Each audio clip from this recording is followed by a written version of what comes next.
మీకు ఎన్నోసార్లు చెప్పా, మళ్ళీ చెప్తున్నా. లైక్ చేయండి, సబ్స్క్రైబ్ చేయండి అని నేను ఏ రోజు అడగను. నాకు కావాల్సింది ఒకటే, భారత్ మాతాకి జై లేదా ఐ లవ్ ఇండియా. ఈ రెండిట్లో ఒక్కటి కామెంట్ చేయండి. ప్రతి ఒక్కళ్ళు మిస్ అవ్వకుండా కామెంట్ చేయండి. నాకు మా టీంకి కొండంత బలాన్ని ఇస్తుంది ఆ కామెంట్.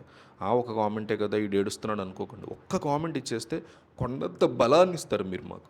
యూట్యూబ్ మొత్తం మీద ఐ లవ్ ఇండియా అనో భారత్ మాతాకి జై అనో కామెంట్ చేసే నిజమైన భారతీయులు 1000 మంది కూడా లేరా? చూద్దాం కామెంట్స్ ఎన్ని వస్తాయో.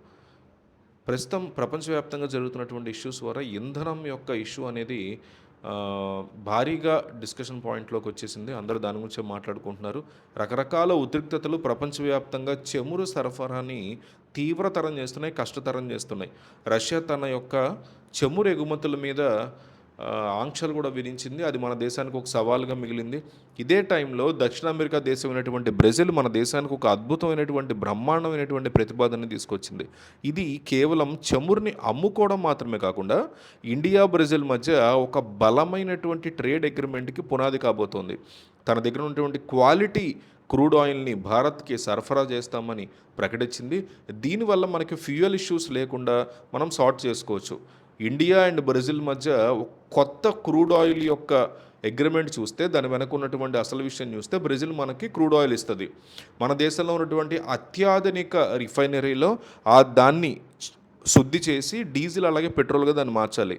మార్చిన తర్వాత ఆ ఉత్పత్తులను తిరిగి బ్రెజిల్కి అమ్మొచ్చు, లేదా ఇతర దేశాలకి మనం ఎక్స్పోర్ట్ చేసుకోవచ్చు. ప్రస్తుతం ఇండియా ప్రపంచంలోనే 4వ అతిపెద్ద చమురు శుద్ధి కేంద్రంగా ఎదుగుతోంది. మన దగ్గర ఉన్నటువంటి టెక్నాలజీ, నైపుణ్యం ఇవన్నీ చూసి బ్రెజిల్ ఈ భారీ ఆఫర్ని ఇచ్చిందని చెప్పుకోవాలి. బ్రెజిల్ ప్రస్తుతం రోజుకు సుమారు 4 మిలియన్ బ్యారెళ్ల చమురును ఉత్పత్తి చేస్తుంది. రాబోయే కాలంలో దీన్ని మరింతగా పెంచాలి అనేటువంటి లక్ష్యాన్ని కూడా పెట్టుకున్నారు.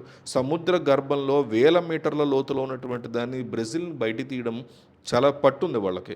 మన దేశీయ కంపెనీలు కూడా వారితో కలిసి పనిచేసేందుకు ఉత్సాహాన్ని చూపిస్తున్నాయి మొదటి నుంచి. దీనివల్ల మన దేశానికి ఎన్నో రకాల ప్రయోజనాలు క్లియర్గా కనిపిస్తున్నాయి. ఇప్పుడు వరకు మనం రష్యా లేదా అరబ్ దేశాల మీద ఎక్కువగా ఆధారపడుతున్నాం దీనికోసం. ఇప్పుడు బ్రెజిల్తో కనుక ఒప్పందం కుదిరితే ఇంకొక సెపరేట్ బిగ్ ఆప్షన్ దొరుకుతుంది మనకి, ఆల్టర్నేటివ్. ఏదైనా కారణం వల్ల ఒక ప్రాంతంలో కనుక యుద్ధం వస్తే మనకి క్రూడ్ ఆయిల్ ఇష్యూస్ లేకుండా బ్రెజిల్ మనల్ని సేవ్ చేస్తుంది. అలాగే సముద్ర మార్గాల్లో వచ్చేటువంటి అడ్డంకులను కూడా మనం చాలా స్ట్రాంగ్గా ఎదుర్కోవచ్చు. అయితే కొన్ని ఇబ్బందులు కూడా ఉన్నాయి దీంట్లో, డౌట్ లేదు. బ్రెజిల్ మన దేశానికి చాలా దూరంలో ఉండడం వల్ల ట్రాన్స్పోర్ట్ ఖర్చు విపరీతంగా పెరిగిపోయేటువంటి ఛాన్సెస్ కనిపిస్తున్నాయి. ఈ ఖర్చుల్ని తగ్గించుకోగలిగితే ఈ ఒప్పందం మన ఆర్థిక వ్యవస్థకి చాలా పెద్ద ప్లస్గా మారుతుంది. ముడి చమురుని తెచ్చుకొని దాని విలువైనటువంటి ఎక్స్పోర్ట్ చేసుకోవడం వల్ల దాన్ని మార్చుకొని మన విదేశీ మాదక ద్రవ్యం కూడా బెటర్ అవుతుంది. ఇండియాకి బ్రెజిల్కి చాలా పెద్ద పాజిటివ్ విషయం అనమాట. సో దీనివల్ల మనకి ఫ్యూయల్ విషయంలో మనం బెస్ట్ ఆల్టర్నేటివ్ని కూడా పొందిన వాళ్ళం అవుతాము. మరి దీని మీద మీ అభిప్రాయం ఏంటి, మీరేమనుకుంటారు కామెంట్ చేయండి. అట్లాగే భారత్ మాతాకి జై, ఐ లవ్ ఇండియా, ఈ రెండిట్లో ఒక్కటి కామెంట్ చేయండి. యూట్యూబ్లో ఉన్నటువంటి నిజమైన భారతీయులు ఉన్నారని కామెంట్ సెక్షన్ చూస్తే మనకు అర్థమైపోవాలి. ఎంతమంది భారతీయులు ఉన్నారా యూట్యూబ్లో అని. దయచేసి కామెంట్ చేయండి.